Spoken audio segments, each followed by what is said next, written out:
head on. Yeah, this is head on. You can hear me here. Well, that's because they haven't opened the vault yet, but you have two cameras, head on, and it's on 3 cuts, and that's on 4. You see the pictures.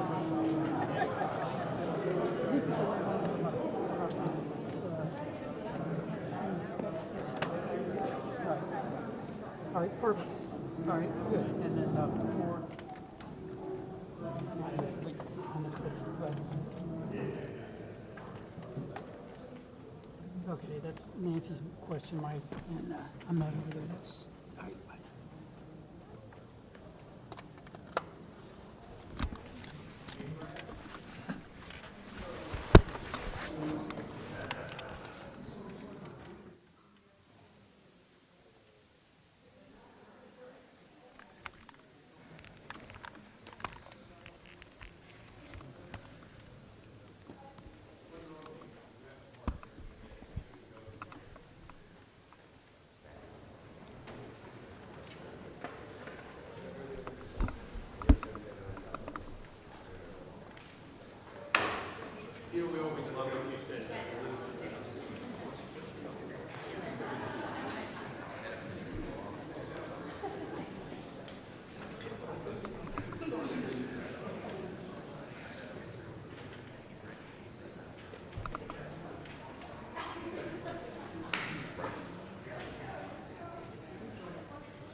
Ladies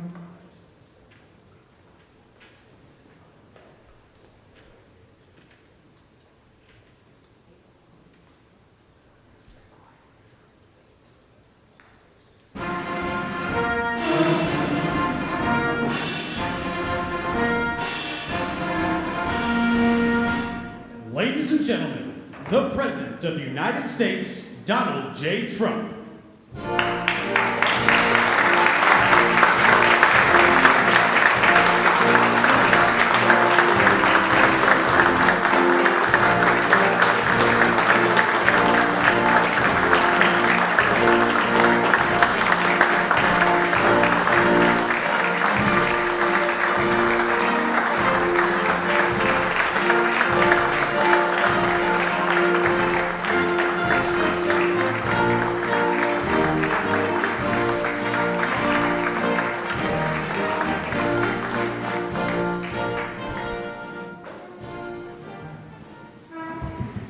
Thank you very much. These are exciting times. I think you probably want to speak about war rather than this, but this is very important. This is very important, and we're doing very well on the war front, to put it mildly, I would say. Somebody said, on a scale of 10, where would you rate it? I said about a 15. And we're going to continue to do well. We have the greatest military in the world by far, and that was a tremendous threat to us for many years. 47 years they've been killing our people and killing people from all over the world, and I think we have great support. And I think if we didn't do it first, they would have done it to Israel and give us a shot if that was possible. And if we didn't terminate the worst deal, one of the worst deals ever made, the Obama nuclear deal, I call it the Obama nuclear deal, where he gave everything to Iran, including a nuclear weapon. It was a road to a nuclear weapon. Bad things would have happened 4 years ago, because they would have had a weapon 4 years ago if I didn't terminate that deal. So we're in a very strong position now, and their leadership is just rapidly going. Everybody that seems to want to be a leader, they end up dead. And it's an amazing thing that's taking place before your eyes, because for 47 years we were pushed around, and we shouldn't have been. And I think I can say, and you see it as well as I do, you see the tremendous progress that's being made. Their missiles are being wiped out rapidly. Their launchers are being wiped out. They're attacking their neighbors. They're attacking their, in some cases, allies, or not so long ago allies. And, you know, it's really a nation that was out of control, and they would have used it on us if we let them, if we waited any longer. A big factor was Soleimani, the killing of Soleimani in my first term. And maybe the biggest factor was the rebuilding of the military in my first term. And then the B-2s hit the, and I use the word obliterate because it really was, it was a complete obliteration of their nuclear potential. And that set them back very, very seriously. If we didn't hit within 2 weeks, they would have had a nuclear weapon. If we didn't do the B-2 attack a number of months ago, they would have a nuclear weapon. And when crazy people have nuclear weapons, bad things happen. So we're in very good shape now. I want to let you know that, and we will continue forward. But it's a great display of military strength, and I'm very proud to have, with some of the people in the room, both senators and congressmen, we rebuilt, and women, we rebuilt our military during the first term, and we're using it a little bit more than I thought we would have to. Venezuela worked out really great. We have a wonderful relationship with the president and the various representatives, and we're taking out hundreds of millions of barrels of oil, and that goes to our benefit and to Venezuela's benefit. They'll be doing better than they've ever done before, and we will get a big piece of that, and we'll also make life wonderful for the people of Venezuela who have been very, very badly hit. So that's a lot said in a short period of time, but you can witness it for yourself. And now we'll get on to something that I'm very proud of, because it was sort of my idea, like very much so. Build your own power plant. And everybody thought I was kidding. They said, really, you can do that? How would you do that? I said, we'll get you fast permits, and you'll build your own plants, but we're going to discuss it in great detail with the biggest people in the industry and some of our great leaders and senators. And congratulations on the Medal of Honor for your 100-year soldier. You know, 100 years old, 101 to be exact. And Daryl's been fighting that he get the Congressional Medal of Honor for many years, Daryl, right? Mr. President, I give you all the credit for overcoming the lawyers in the Department of the Navy in a way that I thought was amazing. Yeah. And well, nobody could have done it but you. Maybe it'll be a long. We had to get it to him a little bit quickly, but he looks like he's in good shape. He's got some years left, right? He's planning to come back here for your next Medal of Honor ceremony, and he's also going to be the star at Tailhook this summer if you want to come to Reno. Well, I congratulate you for that success. That was amazing. He didn't stop. I've known him a long time. He never stops. So congratulations. It's very nice. We're here this afternoon for a historic signing that will help keep down utility bills very, very substantially, and electricity prices for millions of Americans, and in many cases for a lot of people that don't really understand why they're going up, but they're not going to be going up. They're going to be actually going down. Today we follow through on an announcement I made in my State of the Union address last week as America's largest tech companies officially signed the Ratepayer Protection Pledge. It's a big deal. It's going to have a tremendous impact on electricity costs. We're bringing down all of the costs. We have this little interlude to do what we have to do because we had it going, but these interludes are very important, especially this one. But the economy has never been like this. We broke 50,000 on the Dow.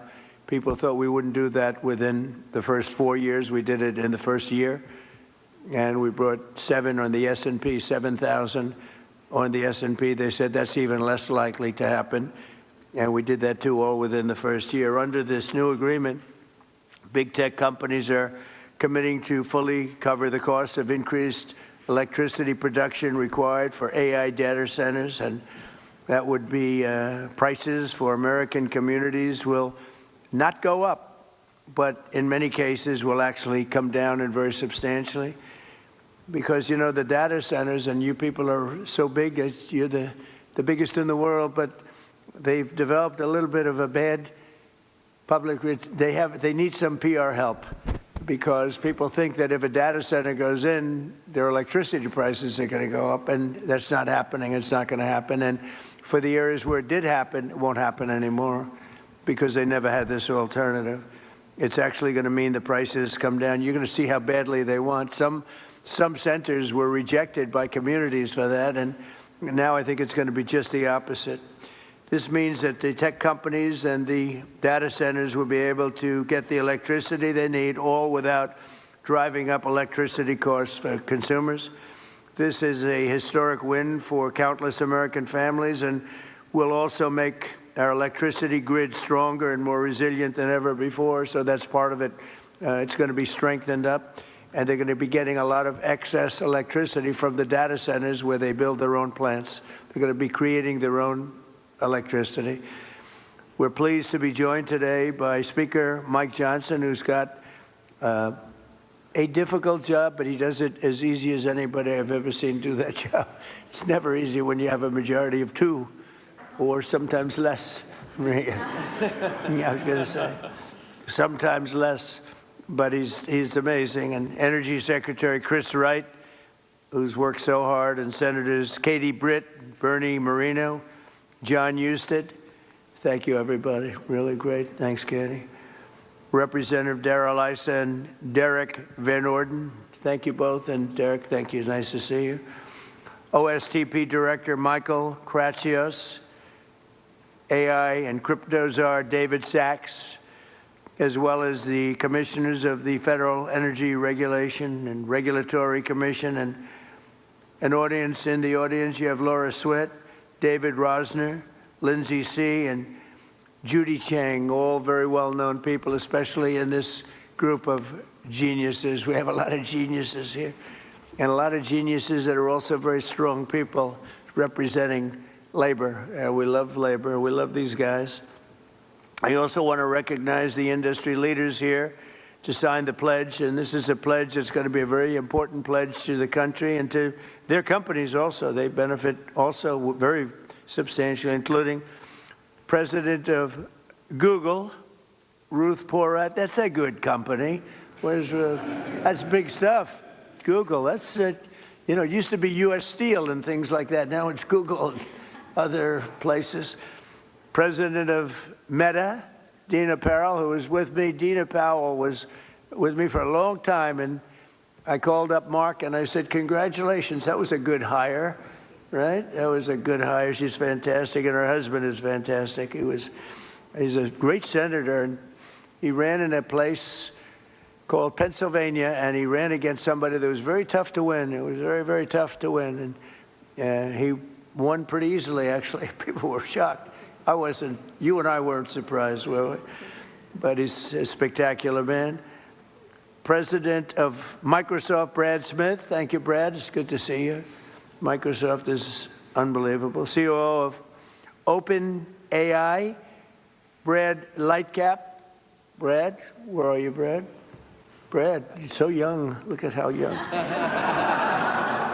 I think you have to be young in that world, perhaps.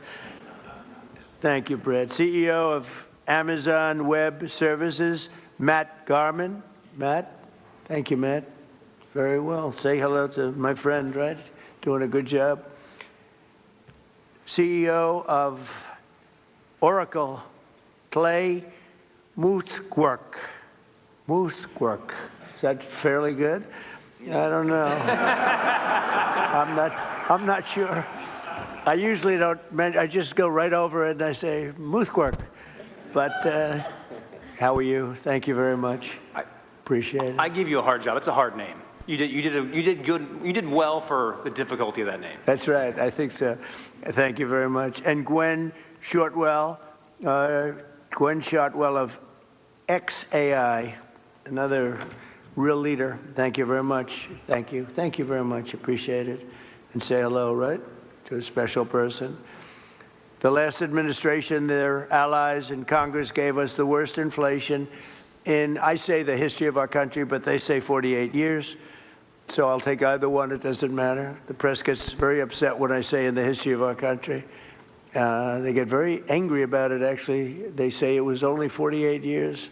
I say, you know, in some ways 48 years sounds worse because it's very specific.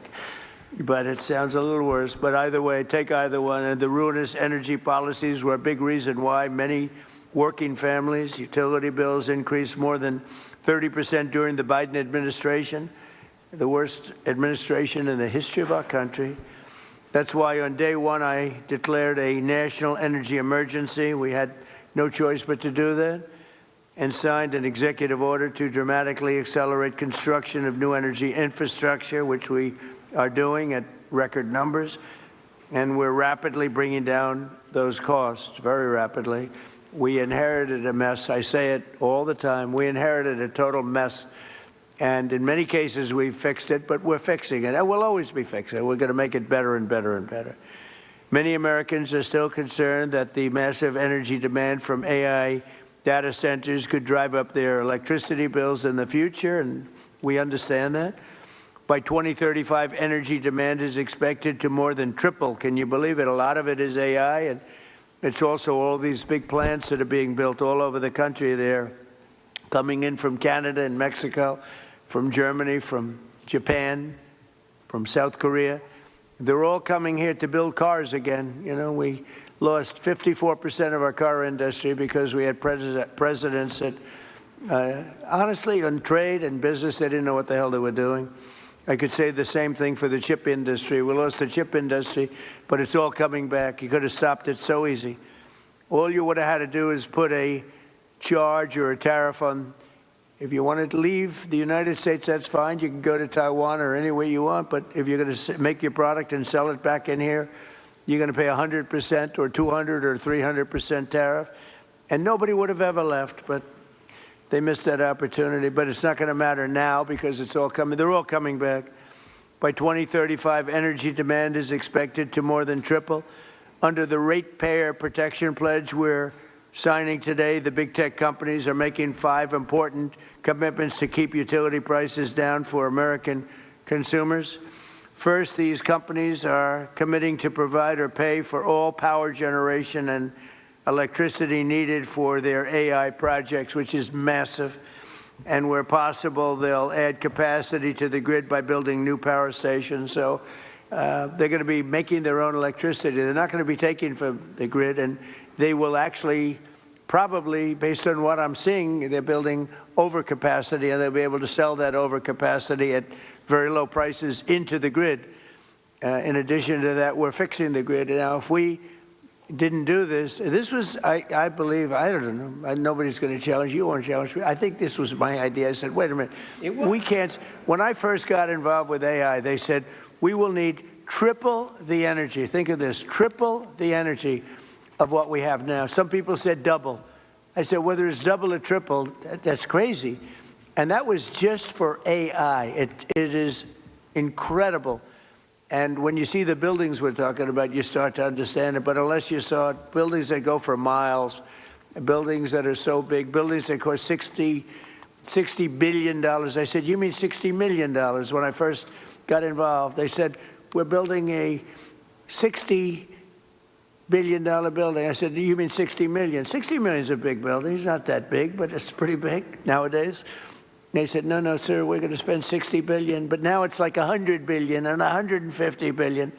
And the bottom line, it takes electricity like nobody's ever seen before. And I said, well, with an old grid, even if we fix it really well, which we're in the process of doing, you can't take that and double our electricity. They're going to have to build it themselves. And I told Mark, I actually told Mark, I told Elon, I told people, and nobody believed me. They said, you're going to let us build our own electricity? Because they've been so used to being beaten down and to have people with no ideas how to solve problems, and then the whole thing fails. It's a whole disaster. They said, no, I'm serious. And in one case, they submitted plans, and they didn't do what I told them. And when I called them, I said, why don't you have your plant here? We thought you were kidding. Are you serious? You really? They couldn't believe it, in a good way. They said, it's too good to be true. And I said, no, it's not. And here's the other thing. You'll have your approvals within 2, 3, or 4 weeks. It used to take 20 years to get it prior to rejection. So in other words, you go 20 years prior to rejection. They'd vote. I've known many plants where they've been, I knew people, they started off young. They were young trying to get approvals for a stupid plant, one plant. Their whole life was devoted to getting this plant. And around 22 years, in one case, 22 years later, he got rejected. I said, that's not good. He wasted, let's say, half of his working life on getting an approval, and he didn't get, now we get it in 2 weeks, 3 weeks, maybe 4 weeks.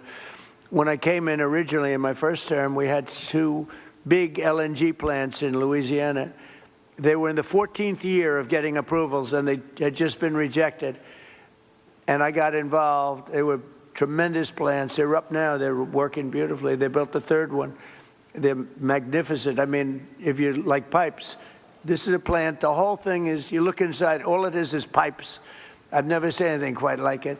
It's like lying 2 or 3 Empire State Buildings on their side and doing nothing but putting pipes into it. So I didn't know exactly what it represented. All I knew is this is what they needed. So I got involved. The first one I got done in 1 day. The second one, I was a little bit slower that week, and it took me 1 week. So I got the first one done in 1 day, got fully approved. And when they called up the head, and I didn't want anything. I don't want anything for myself. I want it for the country. When they called up the head of a company like a Microsoft or like any one of the people in this room, but they called up the heads. They said, no, we got rejected. No, you just got approved. It was 1 day and 1 week, and they were built, and they're in your state, by the way, right? Yes, yes. And they are big. Yes, they are. And they're doing great. Lots of pipes. And there are lots of pipes, right? That's all I noticed. I said, I've never seen anything like that. Anyway, so for these companies committing to provide or pay for all power generation electricity needed for their AI projects, where possible, they will add capacity to the grid. They're going to be adding a lot of capacity, and I think it's going to be really, and I've seen some power plants. I'm actually more interested in the power plant than I am in information. I said, where do you make the money for this? They said, information. I said, okay, that's good. That's got to be a lot of information, though, right? And it's turning out to be true. David, it better be true, because you got a big bet. This country has a big bet on it. But it's incredible what they're doing and what they're coming up with.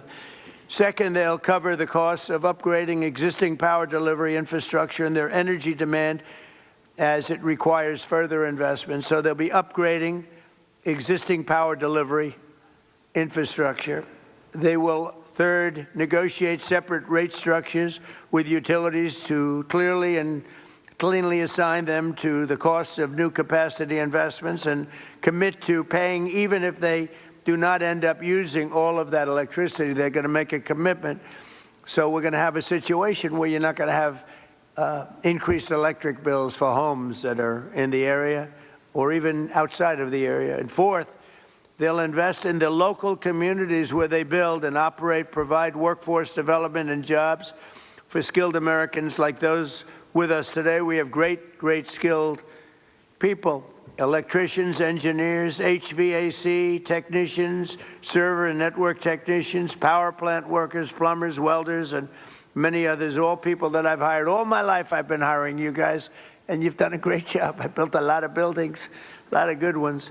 And finally, they will use their infrastructure to contribute backup power to local grids during times of need. So they're going to have a lot of backup power. We're going to have a lot of excess. Basically, we're building massive amounts of electricity, and you're not paying for it at all. And the companies want to do it because this way they can, otherwise they couldn't build. I mean, the option really was not about cost. It was about there's no way of possibly taking the old grid and doubling it in a matter of months or years. So in short, America's largest and richest tech companies will be funding a colossal expansion of U.S. energy. We'll have, I read where China is building tremendous energy. I know, you got to respect it. But we're building similar amounts. We're building what we need, and we're building it through the private sector. We're building it through great companies. And I've seen some of the plants that these geniuses, they are real geniuses, are showing.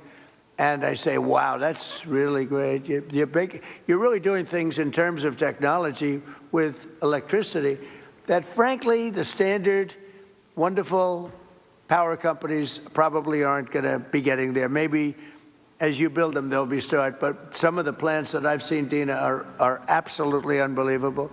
So they're going to be producing massive amounts of electricity and energy.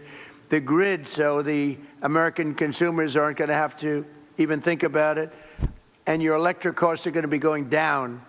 Now, unfortunately, it'll take a little time to get there, so they'll say, well, you know, I don't know who's going to follow me, but whoever is going to follow me is going to have some big advantage. You know, it happened with Biden where we got a lot of approvals for things, but they take statutorily a year or 2 years. And I got one on medicine that was good, not as good as favored nations, which we just got. That's 80 and 90% drops, okay? Nobody's going to believe it. But I got one on various medicines, and it was good, but it doesn't kick in for 2 years. I said, I hope I win this election because I'm going to get so much credit. And the election was rigged and stolen. And he stood up there one day getting credit. He didn't even know what the hell he was talking about. He got the credit. He was talking about how he did this, and he had no idea what he was talking about, but we were the ones that got it. And I hate that. So this is going to happen again because somebody's going to be getting a lot of credit into the future. But this is really the pretty current future. This is going to go very quickly. This is going to happen almost immediately. The United States is leading the world in AI by a lot. We're leading China. We're leading everybody by a lot. Without this, you wouldn't even, I don't think you could build, Brad, you couldn't build a plant. Right? Without this, I don't think you could, you'd have to rely on the grid, and you wouldn't be able to do that. So the United States is leading by a lot. We're leading everybody. And it's not only, other countries are very much into it. They all want it. But we're going to be dominant in this field, which is very important. In crypto, we want to be dominant. We want to be dominant in everything we do. And this agreement will ensure that America can maintain the most advanced AI infrastructure on the planet without American families being forced to pick up the tab.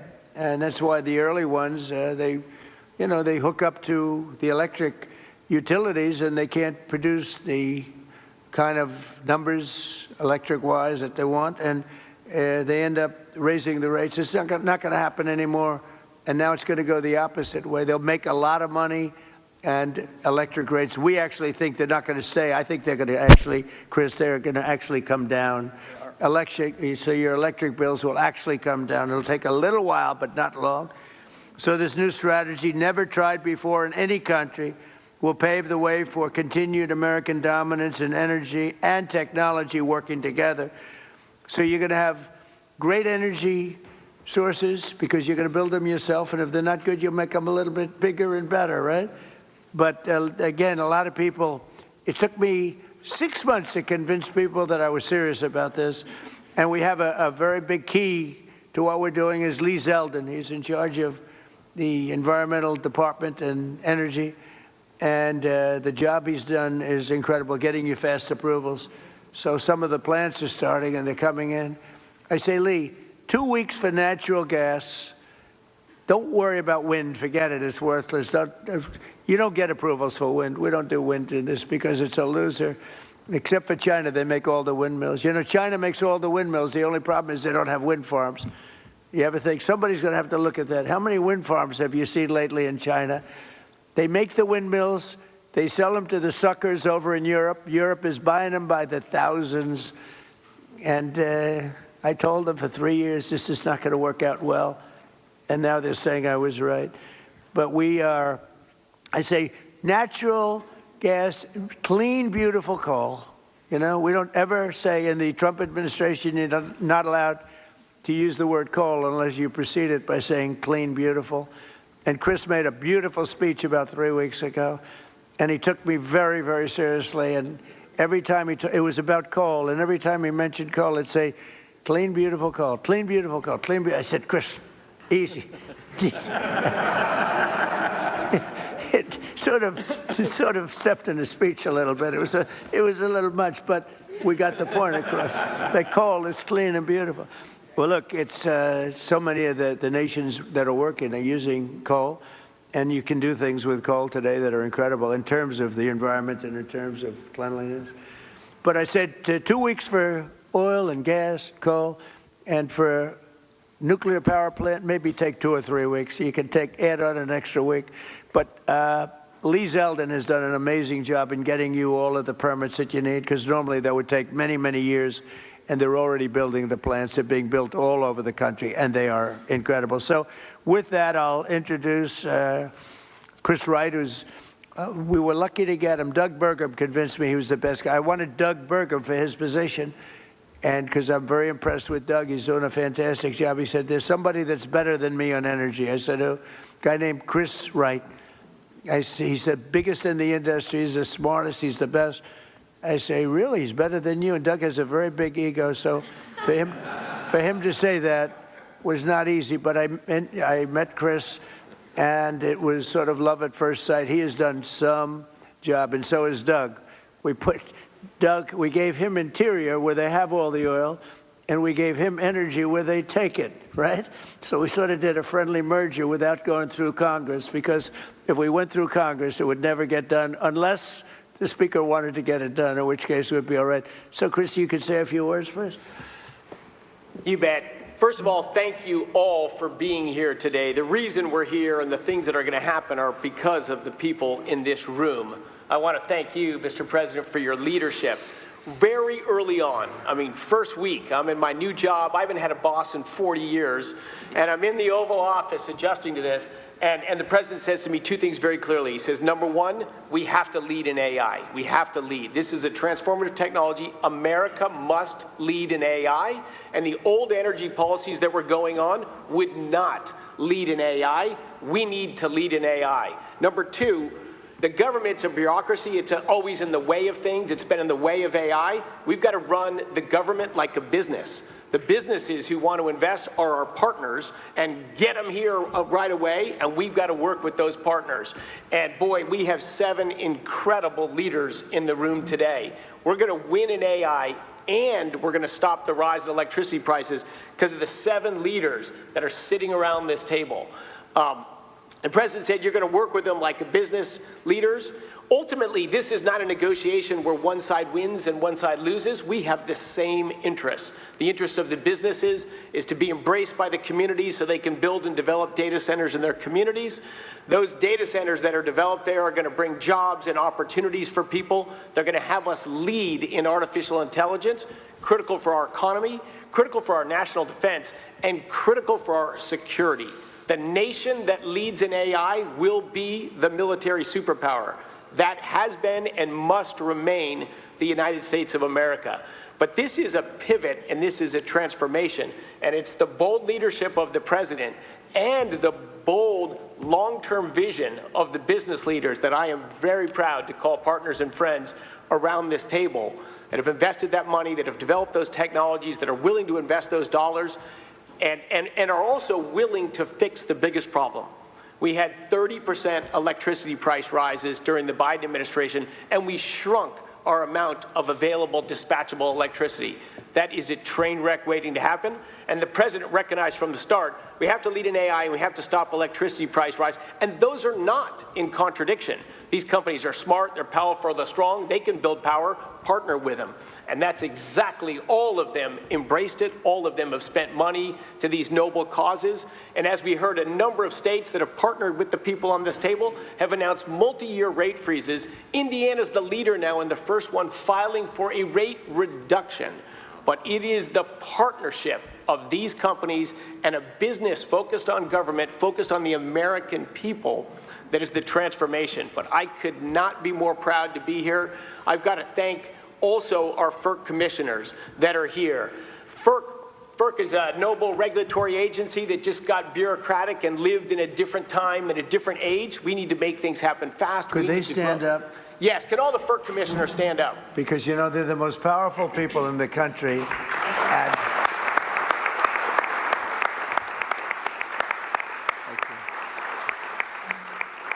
I have had more people say, do you know FERC? I said, do I know FERC? What about FERC? And I learned so much about you, and you are the most powerful people in the country, so we want to be very nice to you. Please get us approvals. Please get us those approvals, okay? Thank you all very much. Thank you. The FERC team has worked hard, smartly, and practically to enable the revolution that's going to happen. America leading in AI and stopping the price rises. Thank you all so much. And boy, one of the other things I'm crazy lucky about is to work as a partner with a guy who has the hardest job in the world and does it with a smile, does it with charm, and does it with grace. Speaker Mike Johnson. Well, thanks so much, Mr. Secretary. Thanks to you all. It's a great honor to be here with the leaders of tech and industry, the FERC commissioners. They are so very important, and all these folks who help all this happen.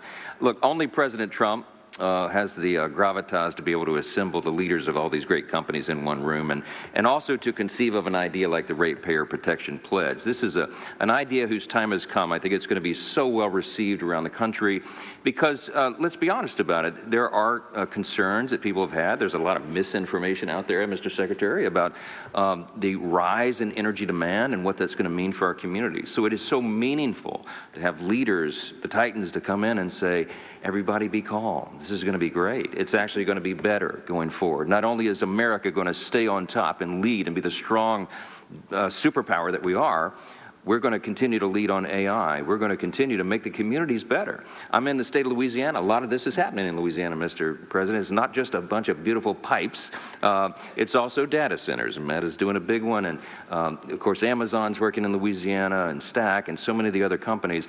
And our communities are so grateful to have that investment, and also grateful because they're coming in as great corporate partners, community partners, and they're acting responsibly. They're helping to build out the energy grid, and they're making life better, not just with good paying jobs. They're actually making life better in these communities and in our states, and so we're so grateful for that. I like what you said a moment ago. This is a win-win-win across the board. You have everybody who's come to the table in good faith under the leadership of this extraordinary president to make this happen for the country. It's at the perfect time. Trust is not given by communities and local stakeholders. It's built over time. And I think this pledge is a huge part of building that important foundation for the future. America's back, Mr. President. I'm so excited about that, excited to be a part of this. Thanks so much for letting us be it. Yeah.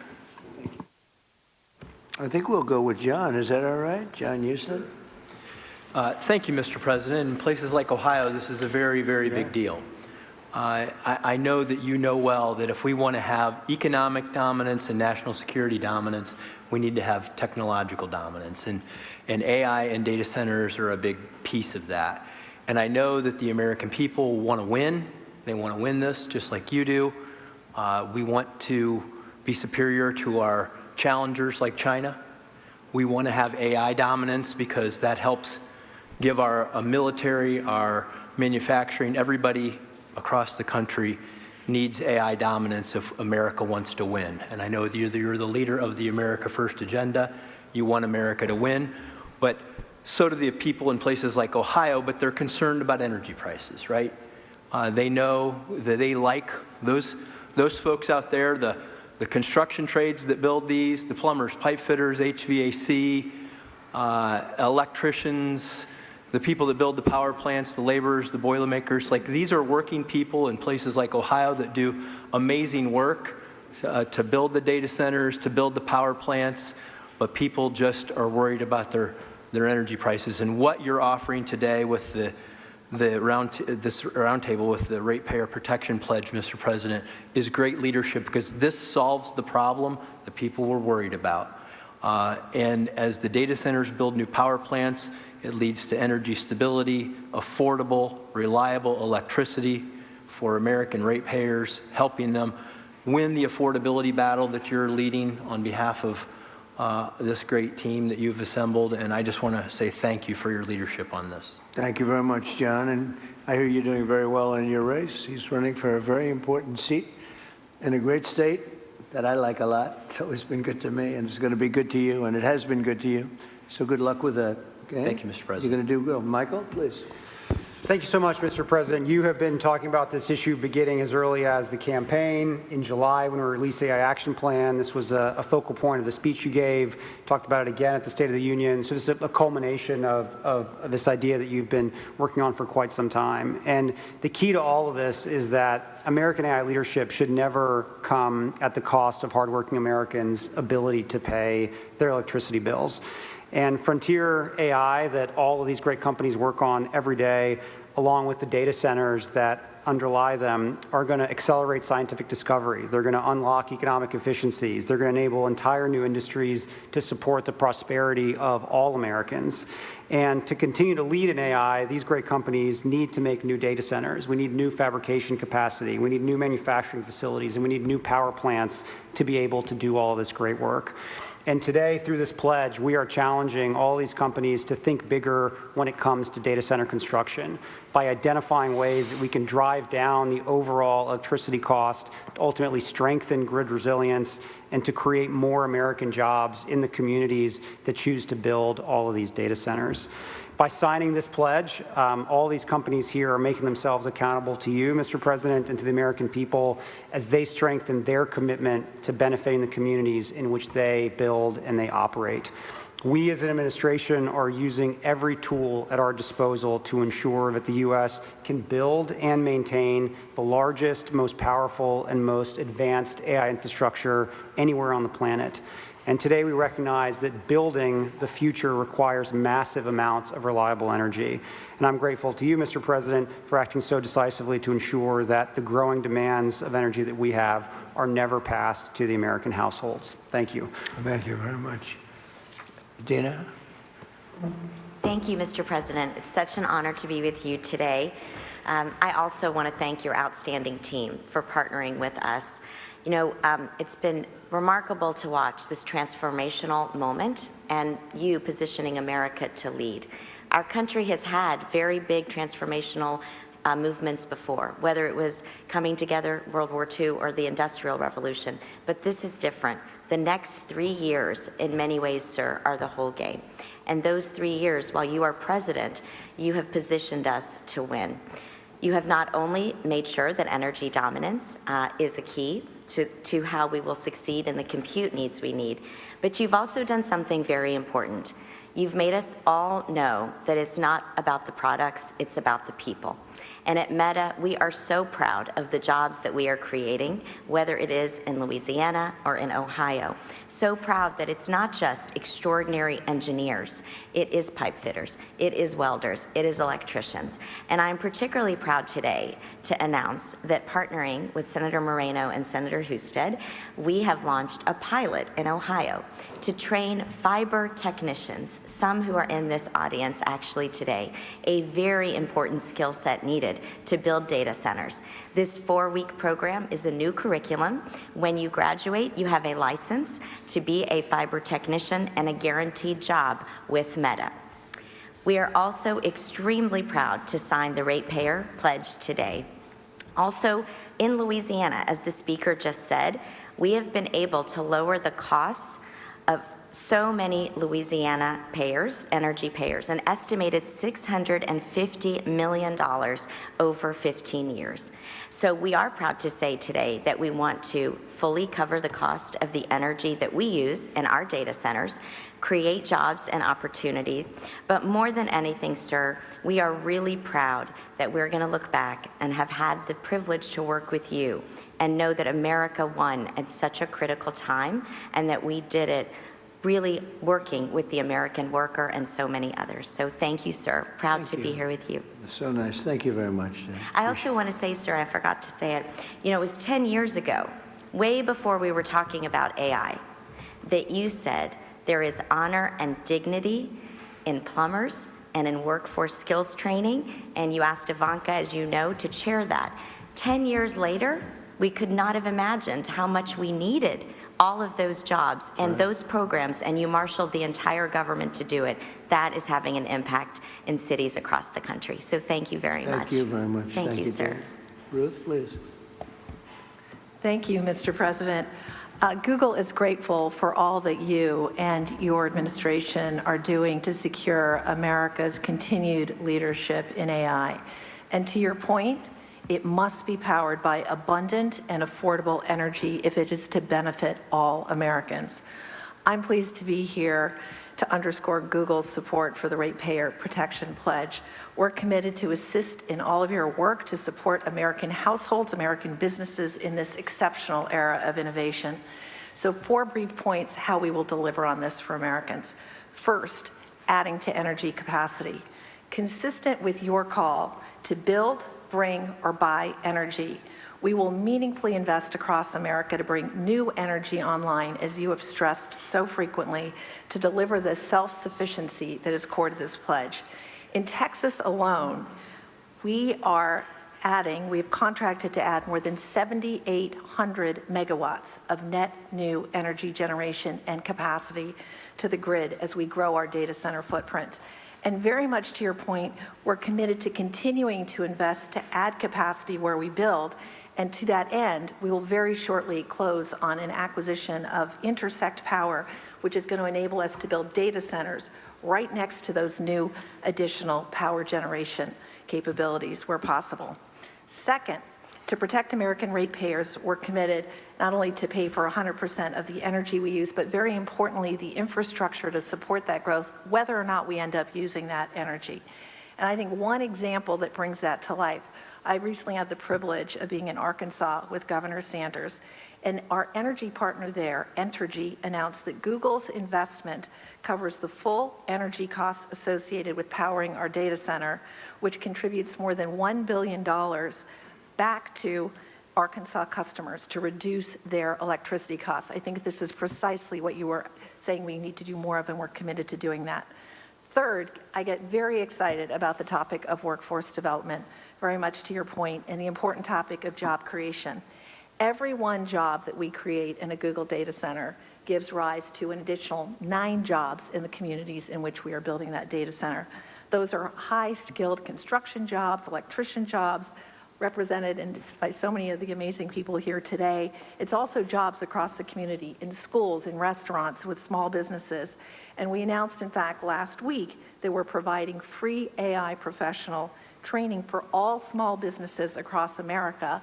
And given the clear need for electrical workers in America, we're particularly proud of the work we've led to create an electrician training program, and we're committed to train 100,000 electrical workers and 30,000 new apprentices across the country. On top of that, we're excited about significantly growing these programs. We've heard the pledge. Finally, Mr. President, as you said, the American grid needs to be more resilient, and so we're investing here as well. Two quick things. We pioneered demand response with data centers, so we, with technology, will move workloads out of the way during extreme weather events to make room for the community. And second, we're applying AI itself to the grid to increase capacity in the grid. So again, I want to thank you. I want to thank you all for convening us. The benefits from AI, responsibly delivered, are immense for America's businesses, for America's communities, and for its citizens. Thank you again for your leadership on this very important point. Thank you very much. Doing a great job. Thank you, sir. Gwen? Mr. President, I want to thank you for your... Thank you, Brad. I want to thank you for your leadership. Because of your work on this issue, I'm confident that we will win the race with AI with China and succeed in delivering inexpensive, abundant electricity for the American people. As you know, XAI builds huge supercomputers and data centers, and we build them fast. Currently, we're building one on the Tennessee-Mississippi state line. As part of today's commitment, we will take extensive additional steps to continue to reduce costs of electricity for our neighbors. Mr. President, we want to be on your team to deliver a big win for the American people. XAI will therefore commit to develop 1.2 gigawatts of power as our supercomputer's primary power source, and that will be for every additional data center as well. We'll expand what is already the largest global megapack power installation in the world. The installation will provide enough backup power to power the city of Memphis, and more than sufficient energy to power the town of South Haven, Mississippi, where the data center resides. We will build new substations and invest in electrical infrastructure to provide stability to the area's grid. We will build state-of-the-art, we haven't talked about that yet, but this is actually quite important. We will build state-of-the-art water recycling plants that will protect approximately 4.7 billion gallons of water in the Memphis aquifer each year. And we will employ thousands of American workers from around the city of Memphis on both sides of the Tennessee-Mississippi border. We will also commit to deploying our AI technology to make people's lives better, creating a period of abundance where electricity becomes cheaper and people have access to the best goods and services humankind has ever seen. Finally, Mr. President, we commit to take these efforts into orbit. We are currently designing orbital data centers powered by the nuclear reactor in the sky. Launching supercomputers into space will mean even more energy on Earth, as all the power plants that we're building now and power sources we've built will be available to the communities instead of the data centers. I've been in the space industry for nearly 40 years, sir, and I have never seen things move more quickly than under your administration, so thank you for that. Mr. President, you've been strong and clear about building AI that benefits Americans and benefits American values, including demanding that AI is consistent with American values. In July 2025, you signed an executive order directing agency heads to support only those AI models that prioritize truth-seeking and are ideologically neutral. We still fully support that order, and we're fully on board with the ratepayer protection pledge, and I'm really excited to be here. Thank you so much for your commitment. Thank you very much. Thank you. Would anybody like to say something? We're finished with the official speakers, but we have the most important people in the room, and great people, political and otherwise. Would anyone have anything? Please, Darrell. Perhaps as the California representative here, I can tell you how excited I am about your proposals. First of all of you have major presence in California. And not long ago, I visited the largest site of one that's not here today, Apple. It's in Reno, Nevada, Mr. President. It is 1,700 acres. It goes on, as you said, forever with buildings. It is doing a great job. It is one of dozens. Most of you also have centers being put up in that same neighborhood just outside my state of California. The reason they're there is the availability of power. And the story I just wanted to briefly say that says a lot about the current state versus where you're putting it with the help of industry. They have what you would call huge, beautiful power plants, one after another that they have. They built them for backup because in Nevada they were able to get all the power they wanted, but they built in resilience there. They've only had to run them extensively when California calls and says we're having a blackout. Would you please turn on your power generators so we don't go dark in San Jose, miles away? That said so much to me about the responsibility of these companies already in the past building backup power, but also the need to have the resilience that these plants will create as a result of your work. And they won't be diesel plants, they'll be clean burning plants, they won't be temporary or backup, they'll be positive. Lastly, my state has invested in solar, so much so that we have it to burn during the day. Literally, we burn it. We don't know what to do with it. The ability of these power plants to take solar when it's in excess and then provide that resilience 24/7, all as a result of your leadership. And so, as someone who is from a state that may build less of them, but needs them more than any other state, I want to thank you for what you're doing, because these companies now can be empowered to do a lot more than what they did so far on the edge of California to help California be part of winning the AI race. Thank you very much. We'll go very quickly. David, please. Thank you, sir. As I think all of you know here, we have an AI boom going on. We also have a construction boom going on. Just the leading companies in the U.S. are investing $650 billion this year building out this infrastructure. That's a 2% tailwind to GDP, and that is leading to job increases for construction workers and huge wage increases for construction workers like the fellows we got right up here. So this is a very important boom to sustain, and thanks to your leadership, Mr. President, we're doing that, and we're protecting residential ratepayers, making sure that their electricity prices will not go up. That's the combination we need. And I just want to contrast it, if I may, with the approach of Democrats like Bernie Sanders. Their approach is just to ban. They just want to ban the data centers. So they want to stop the economic growth. They want to stop the wage increases for blue collars. They want to stop the construction. They want to just stop progress. That's not the answer. There's a much better answer. You have found it, sir. And I just want to vouch for the fact that in one of our very first meetings, you did say that you wanted to make our AI companies into energy companies. So that was true. And I remember thinking, that's a really good idea. The president knows more about AI than I do. So this is thanks to your leadership, we're here today. And I know this is something that you've been championing for a very long time. Thank you. Thank you very much. And Katie, thank you. Yes, Mr. President, so this is something that we've not only just talked about, obviously, on the national stage, but we've been talking about and wrestling with in Alabama as well. Look, we understand the need to win the AI race, and you have made sure that America is put first in every category. And that means that we dominate there, and we do it in a way, though, that helps everyday Americans. So when we're looking at their safety and security and what that will ultimately prevail there, we don't want to do it at the expense of ratepayers. And you, once again, have taken an incredibly complex problem that everybody wants to talk about, and you actually found a solution. You found a win-win.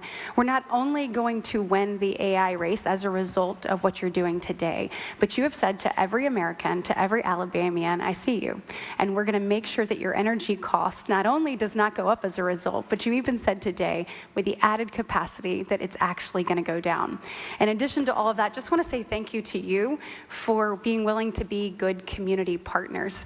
That's what makes all of this work. So the communities that you will ultimately reside in, you are saying we want to build you up in every sense of the word, giving you greater opportunity as a result of this pledge today. So, Mr. President, thank you for making sure that Americans were put first, and that this progress is not at their expense, but is rather at to their benefit. Yep, that's right. Very quickly, Derek. Mr. President, I have to tell you something. You're the only person in the world that could put together this coalition. You are the only person in the world. I hope the American people understand what we're talking about here today. You're meshing high tech with the hammer.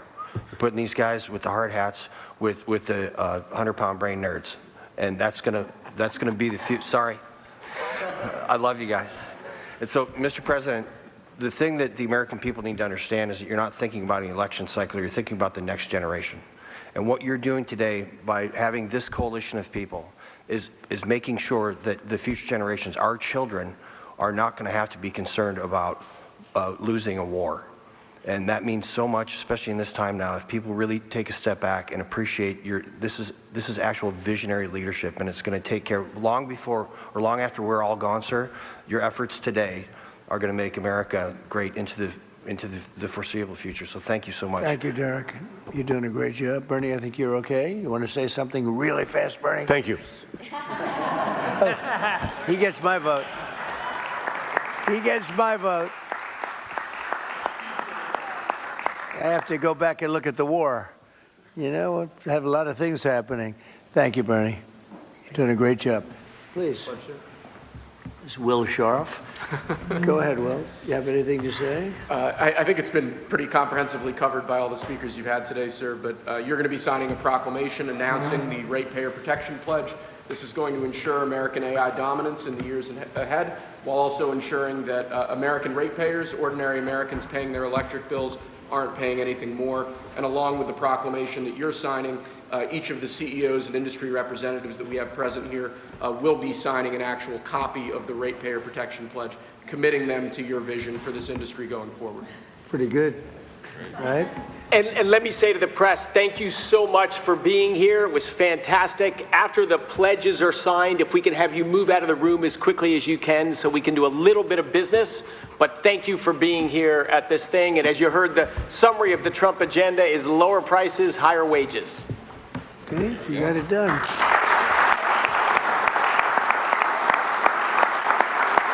That's a good one. It's a good one, Ingrid.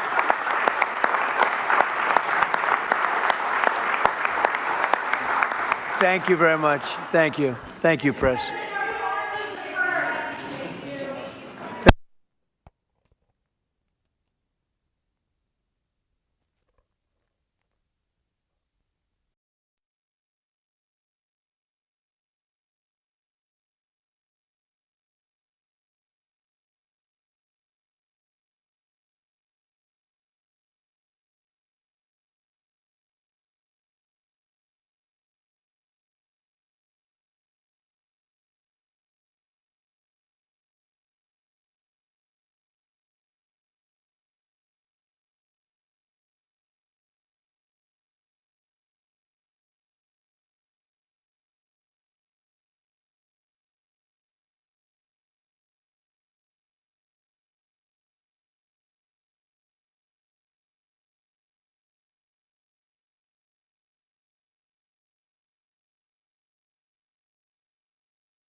you.